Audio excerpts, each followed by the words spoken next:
everyone, to our Groundskeeper Chat series. I am your host, Meg Kruger. I am joined by my next guest, Mr. Dan Sandor with the Virginia Tech. And do you go by doctor or? I only make my students call me Dr. Nice. Sandor. So, but it's funny, I serve on the board VSFMA, and they're all like, Dr. Sandor. I was like, guys, stop. Yes, please. Like you guys are the sports fair managers. I'm just a teacher. I love it. So welcome for your first introduction to the Groundskeeper Chat. But you came by the booth the other day and you said you listen all the time. So I appreciate that. I do. It's one of my favorite podcasts. You have done a great job building this, and I just have a lot of respect for you and for Pioneer. Really enjoy all the conversations that you've had with many of my friends and mentors over the years, and I'm just excited to watch it grow and listen to a lot of the episodes that come out of this week. Well, thank you so much. Keep going.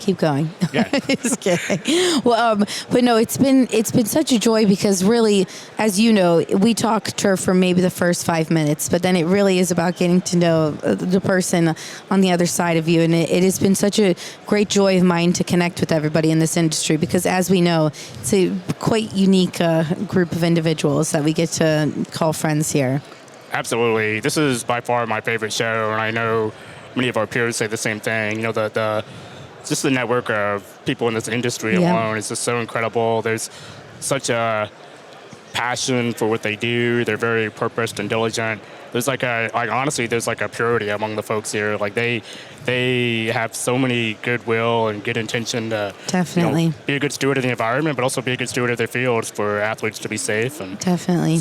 It's definitely. Well, are you ready for your turf origin story? I guess that's how we start every. Yeah, I don't have a cool. I always laugh at Chase because he has a really cool story, and he and I have known each other for years. And I'm like, man, like I don't even know how I got into the turf, but I'm like, you have an incredible story, and so many of the other peers. But I think I'm ready. So I love Chase's because I've heard his version, right, and then you get the version of it from Ryan Bajorn, yep, and then you also hear it from Weston Apfeller. And there's some alignments, but it definitely is funny to hear how he was perceived when he first joined the industry. And they always described him as like this guy from Kentucky in long basketball shorts and right, like a skinhead, and now we see him walking around the conference. He's always in a suit, and right, and he's a Professor Straw, and he's the big man on campus these days. He is, and he's done a great job serving on the board the past couple of years, and just a mentor for me and many of my students. But I've known Chase for a long time now, and just one of the nicest guys out there. Definitely. All right, well, let's hear it. Let's hear the whole enchilada from A to Z. How did this come on your radar? Was it academia that really intrigued you, or really how did this become the gig for you? Absolutely, yeah. So my story is maybe similar to some folks. In the fact that I honestly didn't start out in turf. Yeah. When I was in high school, I mowed some lawns, loved being outside as far as I remember as being a kid, but I just knew I wasn't going to play sports, obviously just with my size and everything and background, and but I just loved being outside, loved sports and everything, and took golf lessons, played golf, and obviously didn't end up being in the golf side of things, but in high school, and I don't remember what grade it was, but the impact of a high school career day is what really got me into turf. It was, all the schools come in Ohio. There's so many universities, and they set up in the, Cafe Gymnatorium or whatever, and have their little tabletop booths. And I don't know if it was Pam. I don't know if it was Dave Gardner, Carl. It's probably some other recruiter, but they had on their table the ATI brochure for turf. Okay. They may have had one from main campus, but I had no clue that was even a thing. I wasn't in the ag program, wasn't an FFA or anything like that, but I just remember seeing that. I was like, and I was taking golf lessons. I was like, you can go to Ohio State for turf? And so cool. I was like, that was unheard Intrigued, of. Yeah. Yes, yeah. And so that kind of really planted the seed, but I actually ended up not doing that. And, even though I kept it in the back of my mind, my heart was set on being a music composition major. Okay. I wanted to write music for...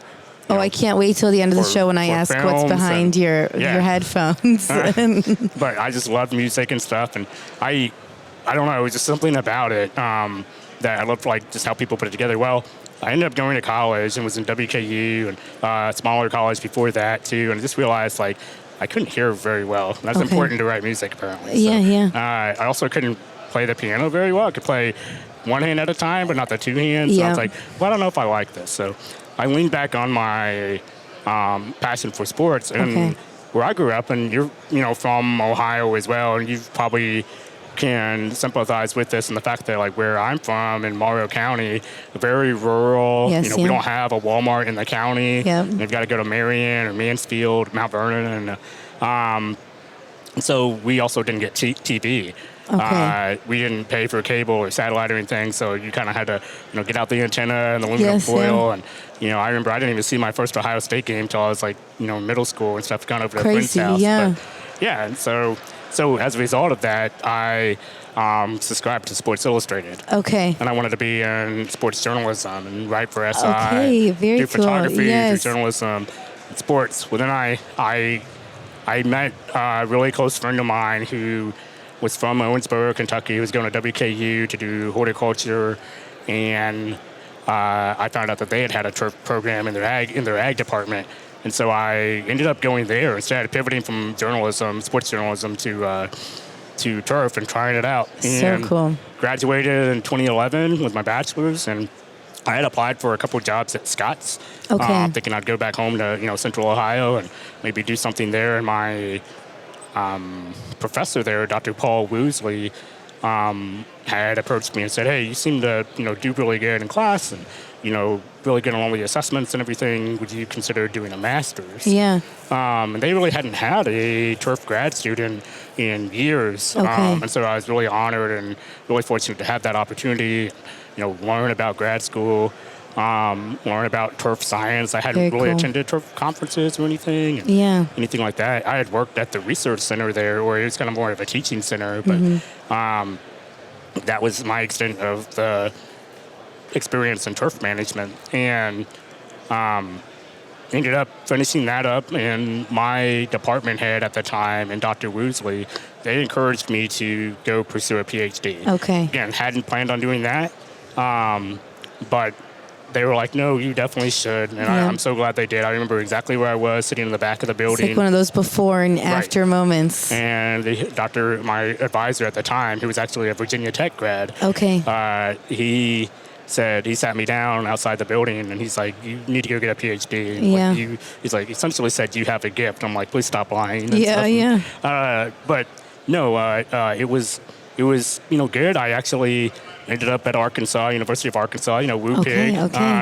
Huge Razorback fan, and just life-changing there. I go back. I cannot stay away from Fayetteville. The two professors I had there, Mike Richardson and Doug Karcher. I'm sure you know Doug at OSU now.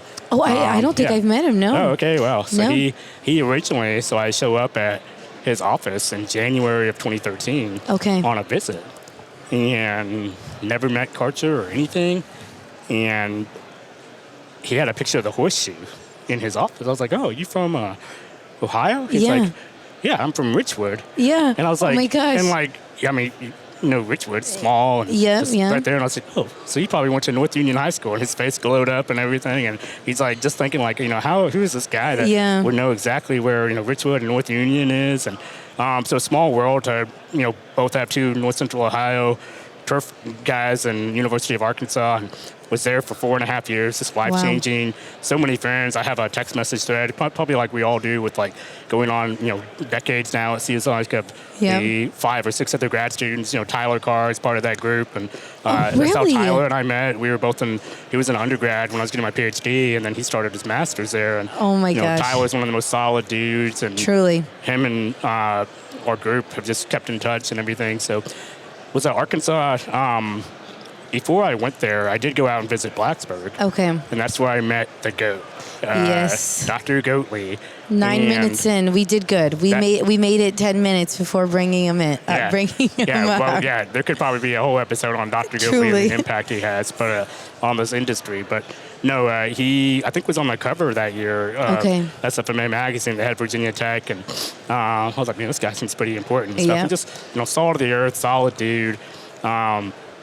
And so I'd always kind of just thought of him and always enjoyed that connection. And did end up doing a postdoc up at the University of Minnesota. That was life-changing. Oh my gosh, you've been all over the map. Yeah, and I had, coming from Morrow County, Ohio, and my hometown, Chesterville, Ohio, right there in the southern Morrow County, I go visit high schools now in Virginia. So cool. And I asked, one of the first questions I asked these kids, I'm like, guess the population of my hometown. Yeah. And they're like guessing 1,000, 2,000. Yeah. Some guess 200 or so, or 800 or so. And I show a picture of it, the satellite view, and it's all cornfields and green stuff. I grew up in 211 folks in my hometown. Oh my gosh. It's so you bust into a different high school, I assume, right? Or did they have a high school in your hometown? No, they did. Yeah, we had 4 high schools in our county. Okay, but they were all very small classes. But 211 people in my hometown. Crazy. There's small little towns all around there in southern Morrow County with Sparta, Marengo, a lot of places now, Gilead, Yes, Ryan DeMay is funny because Ryan, I've listened to him on this podcast and talked to him at these shows. And Mount Gilead is was one of those first people to take a chance on his new company. Absolutely. I talked to him last year, and I see, all the work that's going on. And I stopped him, and I know Wes Ganopchik, and I was like, guys, that's my school. That's where I went to school from. So cool. From 1st through 6th grade. I did the field day there on the fields. And go back there from time to time. And I'm just like, that, it really means a lot to me. When I look at the photos, I'm beaming. That is so cool. That is my school. That's the impact that our guys like Ryan and his company have on places in my home county and everything. So. I love it. Well, I'm from Garrettsville, Ohio. Okay. Do you know Garrettsville? I don't. It's a little bit bigger. I think our population is 1,100. But it was 100 people per graduating class. Okay. Hiram College, do you know Hiram College? I do. Okay, it's in the same village of sorts. Yeah. But yes, very rural, very out there. And we're right by Nelson Ledges, which is the little hippie destination of Ohio. Of course, yeah. 100 to 80 was about the graduating class of most, grades in my school district and stuff. And so, yeah, very rural, but it was just kind of interesting to move to Minnesota, the Twin City metro area. Yeah, 3.5 million people, I think, 7 counties, and Hazeltine golf course is there, huge. They just hosted the Ryder Cup, and obviously Minneapolis and the Vikings, and big pro teams, and worked with Chase side by side. We shared an office. Okay. Yes. Okay. So his turf story. That's where you guys crossed. Okay. Yeah. Well, he was actually in Georgia when I was at Arkansas. So we saw a lot of each other at the conferences and different things. It's always had a mutual admiration. Cool. I don't remember if I ever crossed paths with him when he was in Kentucky. Okay. And I was at WKU, but just solid dude. Ended up just being together at Minnesota for a year and a half. He was there a little bit before me and a little bit after me. It's funny because we both ended up getting jobs at the same time. He started at A&M and I started at Virginia Tech. Okay, so and cool. It was in the fall. His wife and kids ended up moving back home to Kentucky because they didn't want to start their kids just for one semester when they knew they were going to be moving to Texas. Yeah. And so Jason and I lived together for 3 months. Oh my goodness. We shared an office. We lived together, worked together, and I was like, somehow we, still are friends. Oh my gosh. But no, it's great. And, great team up in Minnesota. So many good, solid professors, Dr. Watkins, Dr. Trappy. And so good experience. He was there for a year and a half, and the opportunity came at Virginia Tech to work with the GOAT. Okay. And I could not say no. I love it. Yeah. I love it. And so how long have you been there now then? That's It is hard to believe. 15? I have been there since Thanksgiving of 2019. Okay, so okay. just past 6 years. Oh, it has my flown goodness. by. Yes, truly. It is almost about to be, I think this summer, it'll be the longest I've stayed in one place. Okay, in that's my entire incredible. life. That is incredible. Well, and so really I joined the industry right around that time. So I've always just had, you have always just been Virginia Tech for me. So to hear that story of all the different places you've been is incredible because I would have never known. I love it. And there's so many great people out there. There's obviously a lot of turf in different areas that people are facing different challenges to manage them, but they're awesome at what they do. And it's great to hear their stories and the challenges they overcome and the successes they've had. So. Incredible. Okay, so what portion of the research is what fuels you? What is your passion? What are the answers you're looking for? Yeah, no, that's a great question. And just put it plainly, like, so my appointment is 100% teaching. Okay. Very cool. It is, but that is so cool because really, so many of them, I'll be like, what is it? And they'll be like, yeah, I may be in the classroom 20%. Most of them say that.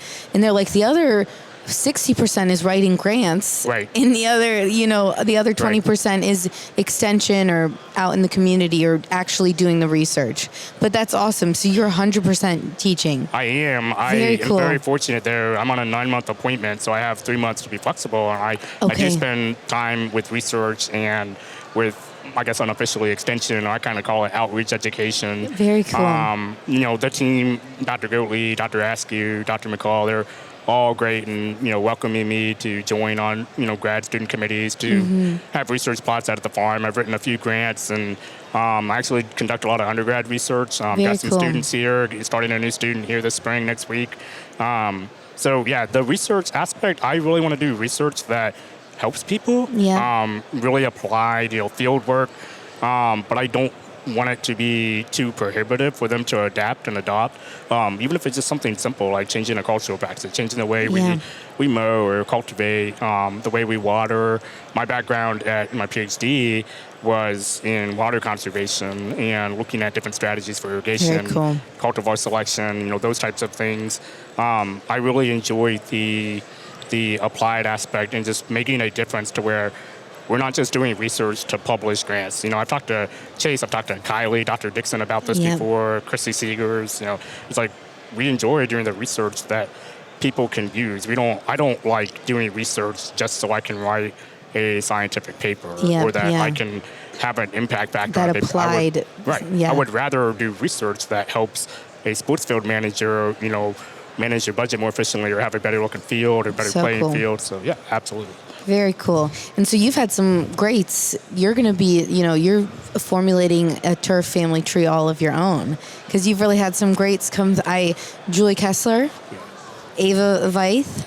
That's Tyler. Tyler Carr. Morris. No. Yep. Oh my gosh. Tyler Morris was there for a couple years and he actually ended up moving to Vanderbilt. Yes. And I was like, well, you have one more class with me. So I had to come up with an online class for him because he was, I was like, you just can't get away from Blacksburg fast enough. And how rewarding is that? I mean, the three that we just mentioned, like, they're all well on their way to creating these turf legacies that are going to live on for years and years to come. How rewarding is that for you to, you're not necessarily taking credit for their success in any way, but to just be a part of that story? I feel like, anything I could do to just play a small role in their journey and in their success. But yeah, it's definitely not taking any credit for it because they were already, especially those three, it's like they had the passion, they had the purpose. They're just great people, solid people. Julie came from Dr. Miller's program up in Brentsville, and he's always sent some solid students. See Brian Sheets in the crowd field the year when they were trying to get more of his students in. And, that'd be awesome. All these young people now are coming into coming into tech with a lot of experience thanks to like guys like Brian and Mark Moran at Atlee. He's won a few Field of the Years at this event before. Yeah, we had Brian on yesterday, and I was shocked to hear how many of the programs have popped up now, especially in Virginia. High schools. Crazy. 23 high schools teaching turf, but then we have 4 high schools with like full-fledged programs. That's what he was saying. There's some 4 pillars of the movement. Absolutely. So cool. It's rewarding to see those guys. Yeah, but Ava, Julie, Tyler, there's probably a lot that I'm forgetting, but got a young man that just graduated who is going to start a master's with Dr. Goatley and I. Dakota, so cool. It's going to be Dr. Goatley's last grad student. Dakota Hensel? Mm-hmm. Okay, He's oh my gosh. He's Goatley's last grad student. We're going to co-advise him. And he, very similar to you, started in like the sports journalism side. Yep. So, very cool. But he's going to be part of the tree. He's going to be part of those branches that come out of Virginia Tech. I love it. And it's great connecting with some of the guys that was there before me, like CJ Buck, and, Jake Mays, Dr. Miller, Incredible. So many of these guys that have come through Tech. Jason Bowers, like just awesome. And the alumni are terrific. That was my main. One of my main objectives when I first got there is let's reach out to these alumni. Let's get connected. Yeah. Let's connect them with the young people and start, making sure that they have the mentors, they have, the opportunities to pick the professional's brain. Because I'm like, you're not going to learn anything from me. You're going to learn stuff from Jason and from, Jake and some of these other guys, CJ and stuff. So. I love it. And I do find when I ask this question for folks on the academia side that their answers are a little bit different, because I do think that you guys get that revitalization, that recharge. You almost get that re-energy from being in the classroom or just interacting with these students. But what are the things you like to do, that help you come and be the best version of yourself that you can be every day? I think one of my favorite things, especially with my students, is I love the resources that SFMA has, like whether it's these podcasts. I was talking to somebody the other day, like I'll use your podcast as homework assignments. Oh, I'll be like, listen to this podcast and answer these questions. Who is this person? Where do they work? Different things, and they learn about with the industry, the scope, the size of the industry. Very so I cool. think to answer your question, it's really just connecting the students with the industry. Yes. I love this year. I have a bunch of returning, and most of them have been to this conference before, but every time I have students here, I'm bringing them around and be like, this is Chrissy. This is one of my best friends. This is Dr. Carr. All these folks that I know. I'm like, you guys need to get to know, these people. Dr. Goatley's the same way. We're always dragging students around.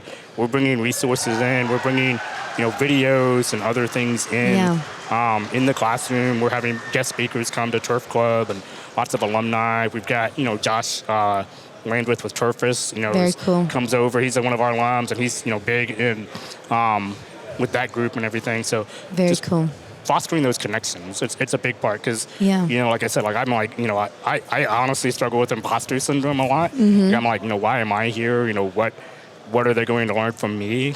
So I think about that, and I try to be like, let's connect them with the experts. Let's make sure that they're getting their money's worth. They're paying tuition, but it's literally I want them to be in high demand on a global scale. When they get out of tech, I want people in Europe, I want people in South America, I want people across North Chomping America. Chomping at the bit to get them. To hire a Hokie, I love it. To hire a Hokie. I love it. Put it on a sticker.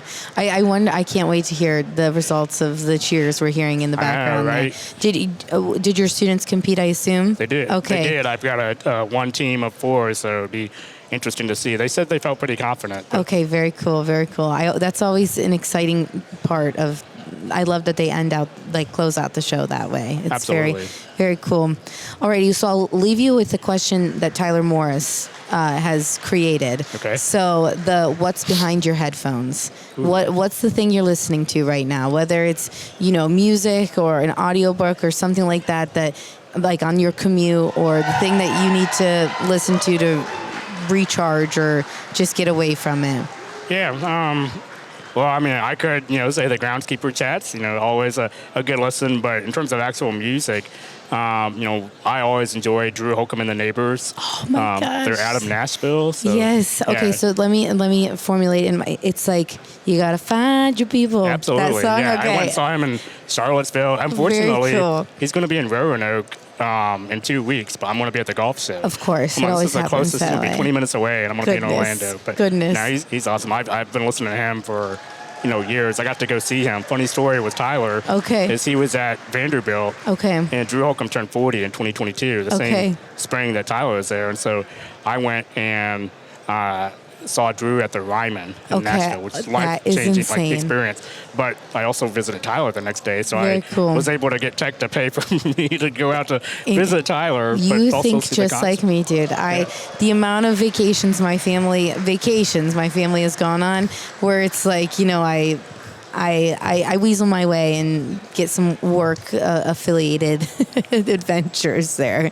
So we see each other on that one. Absolutely. Absolutely. Well, okay. So on a scale of 1 to 10, how painful was this? It wasn't as bad as I thought it was going to be. Good. I've always enjoyed this podcast.